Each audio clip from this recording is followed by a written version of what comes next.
ओम नमो भगवते वासुदेवाय। ओम नमो भगवते वासुदेवाय।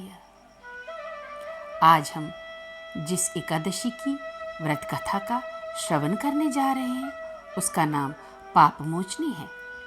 ये पापमोचनी एकादशी विख्यात है।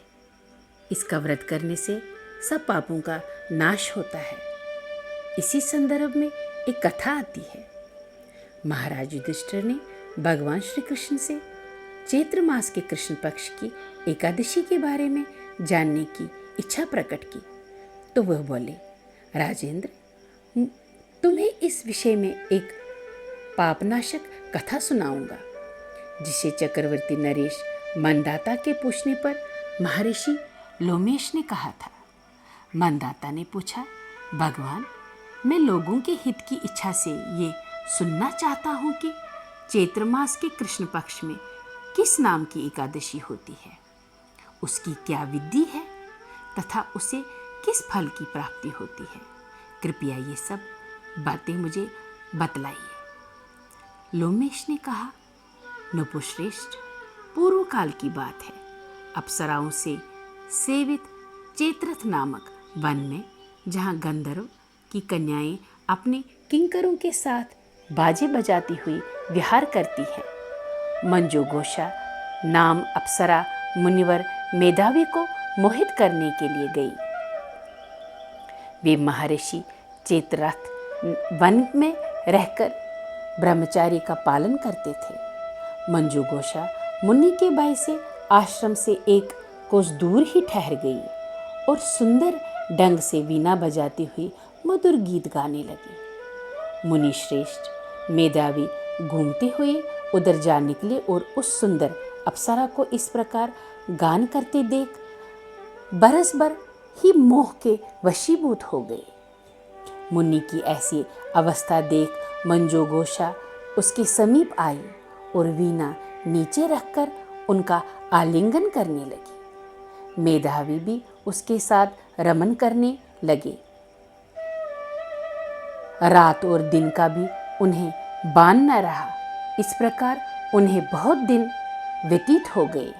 मंजूघोषा देवलोक में जाने को तैयार हुई। जाते समय उसने मुनिश्रेष्ठ मेधावी से कहा, ब्राह्मण, अब मुझे अपने देश जाने की आज्ञा दीजिए। मेधावी बोले, देवी, आज तक सवेरे की संध्या न हो जाए तब तक मेरे ही पास ठहरो।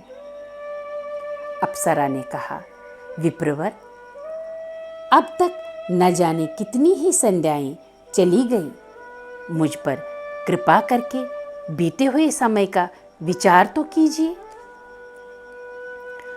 लोमेश जी कहते हैं, राजन, अप्सरा की बात सुनकर मेधावी चकित हो उठे। उस समय उन्होंने बीते हुए समय का हिसाब लगाया तो मालूम हुआ कि उनके साथ रहते हुए उन्हें 57 वर्ष हो गए। उसे अपनी तपस्या का विनाश करने वाली जानकर मुनि को उस पर बड़ा क्रोध आया। उन्होंने शाप देते हुए कहा, पापिनी, तू पिशाचनी हो जा। मुनि के शाप से दंग होकर वो न्याय से नतमस्तक हो बोली, विप्रवर, मेरे शाप का उद्धार कीजिए। 7 वाक्य बोलने या 7 पद साथ साथ चलने मात्र से ही सत्पुरुषों के साथ मैत्री हो जाती है। ब्राह्मण, मैंने तो आपके साथ अनेक वर्ष व्यतीत किए हैं, अतः स्वामिनी, मुझ पर कृपा कीजिए। तो मुनि बोले, भद्रे, क्या करूं? तुमने मेरी बहुत बड़ी तपस्या नष्ट कर डाली है। फिर भी सुनो, चैत्र मास में जो शुभ एकादशी आती है उसका नाम है पापमोचनी। वह पाप से उद्धार करने वाली तथा सब पापों का क्षय करने वाली है।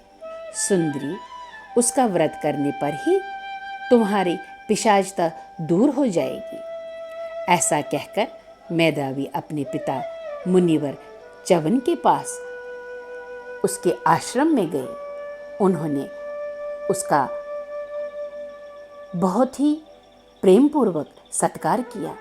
तो उन्हें आया देख च्यवन ने पूछा, बेटा ये क्या किया? तुमने तो अपने पुण्य का नाश ही कर डाला।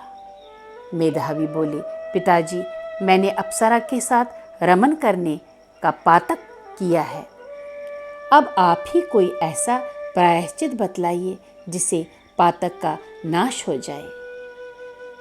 च्यवन ने कहा, बेटा चैत्र मास में जो पापमोचनी एकादशी आती है उसका व्रत करने पर पाप ऋषि का विनाश हो जाएगा। पिता का ये कथन सुनकर मेधावी ने उस व्रत का अनुष्ठान किया। उससे उनका पाप नष्ट हो गया और वे पुनः तपस्या से परिपूर्ण हो गए। इसी प्रकार मंजू घोषा ने भी इस उत्तम व्रत का पालन किया। पापमोचनी का व्रत करने के कारण वह पिशाच योनि से मुक्त हुई और दिव्य रूपधारी श्रेष्ठ अप्सरा होकर स्वर्गलोक में चली गई। भगवान श्री कृष्ण कहते हैं, राजन, जो श्रेष्ठ मनुष्य पापमोचनी एकादशी का व्रत करते हैं उनके सारे पाप नष्ट हो जाते हैं। इसको पढ़ने और सुनने से सहस्त्र गोदान का फल मिलता है। ब्रह्महत्या, स्वर्ण की चोरी, सुरपान और गुरुपत्नी गमन करने वाला महापातकी भी इस व्रत को करने से पाप मुक्त हो जाता है। ये व्रत बहुत ही पुण्यमय है। हरि ओम।